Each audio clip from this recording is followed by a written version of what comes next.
I'm going to compare LeBron and Jordan right now.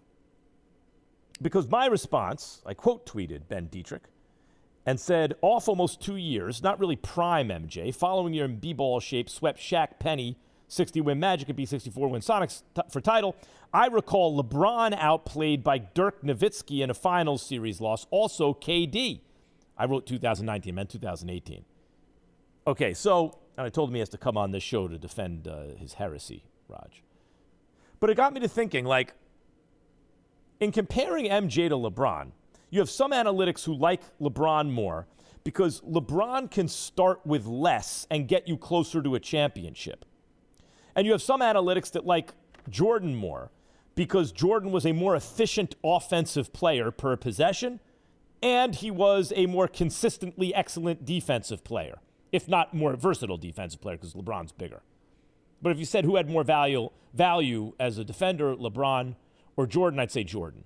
And who was better as an offensive player, I'd say Jordan. So there's offense and defense, right? And then you say, like, who played more games every season? Jordan. Who played in a tougher era? People say, well, there's hand-checking in Jordan's era. But, of course, your average player is better now than he was in Jordan's era. The point is, let's look at, I think what you'll find is Jordan was the better player than LeBron if you look at peak value with the numbers. But let's look at, and also, even though LeBron can get you closer to a championship with less than Jordan, I agree with that. But presuming LeBron and Jordan are on teams with some talent, Jordan's more likely to put you over the top and win.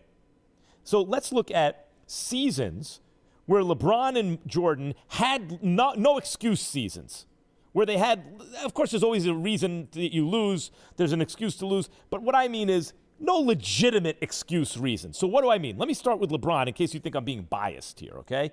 In 2008, when he took the Cavs to the finals and lost, I don't count that finals loss against LeBron. LeBron's been to 10 finals. He's won 4, which means he's lost 6. Jordan went to 6 finals. He's 6 for 6. Won all 6, 6-0.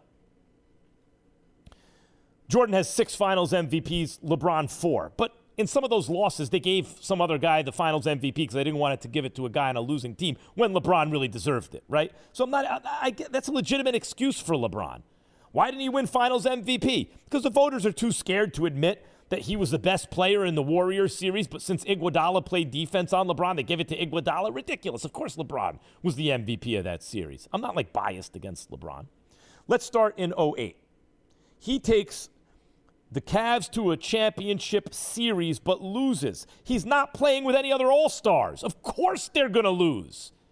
He doesn't get credit taken away from that, LeBron. He gets credit for bringing the team there. That's an excuse loss. I don't count that against LeBron.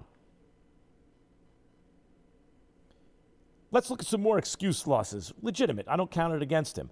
When he played the Warriors the first time in the finals, Kyrie and Kevin Love were hurt. Matthew Dellavedova was his second best player that series. I don't know about the numbers, but the eyeball test said Dellavedova's second best player on that team. In several of the games, at least. He took the Warriors 6 games. That is a legitimate excuse loss for LeBron. You lose the only 2 other all-star caliber players on your team, and you're playing the best team in the Western Conference, yeah, no kidding you're going to lose. The fact that he took them 6 games, extra credit for LeBron, okay? And he was the best player on either team, should have won MVP, even though they lost in 6 games. That's an excuse series. I don't count that against LeBron. When the Warriors got KD, they won 73 games and added Kevin Durant.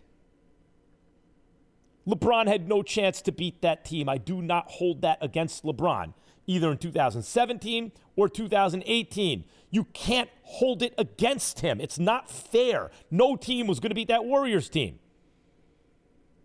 Okay, so those 4 I don't count against LeBron. When he lost to the Mavericks in 2010, that counts against him. He was outplayed by the best player on the other team, Dirk Nowitzki.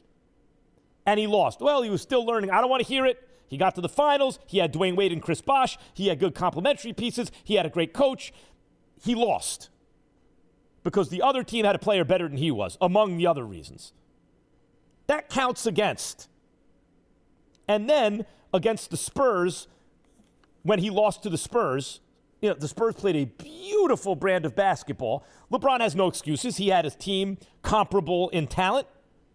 He lost to a better team. No one on that team was better than him. They gave the MVP to Kawhi because of the defense Kawhi played. Nevertheless, LeBron's team lost. That's a no excuses. You just lost that series. That's 2. He has 2 legitimate finals losses. Now let's look at Jordan. Forget the finals. Well, LeBron got to the finals all those years. Forget the finals. Let's look at Michael Jordan's career. And if I'm incorrect about this, someone can correct me, but I'm pretty sure I'm right about this.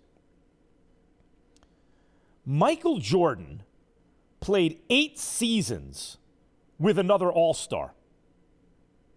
In his career, he played 8 seasons with at least one other All-Star.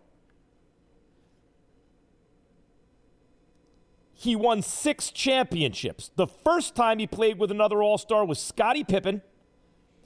Pippen got a migraine in a Game 7 against the defending champion Pistons, so the Bulls lost. That's a legitimate excuse. When the second best player scores 2 points because he's sick and you're basically playing without another All-Star, it's an excuse for me. I think the Bulls would have won the championship that year, but there's no way to prove it. And then when he came back and only played 17 games and didn't have his basketball legs, he lost to Shaq and Penny and then swept them the next year. That's a legitimate excuse. He wasn't in basketball shape. Meaning, 8 times he played with a single other All-Star, 2 legitimate excuse times he didn't win. One time he only played 17 games, no basketball shape. The other time Pippen was 6, so not an All-Star. Every other time he played with even a single other All-Star, Michael Jordan won the championship in under 7 games. You don't want to compare a player to Michael Jordan. You will get your feelings hurt. Thanks for watching ESPN on YouTube. For live streaming sports and premium content, subscribe to ESPN+.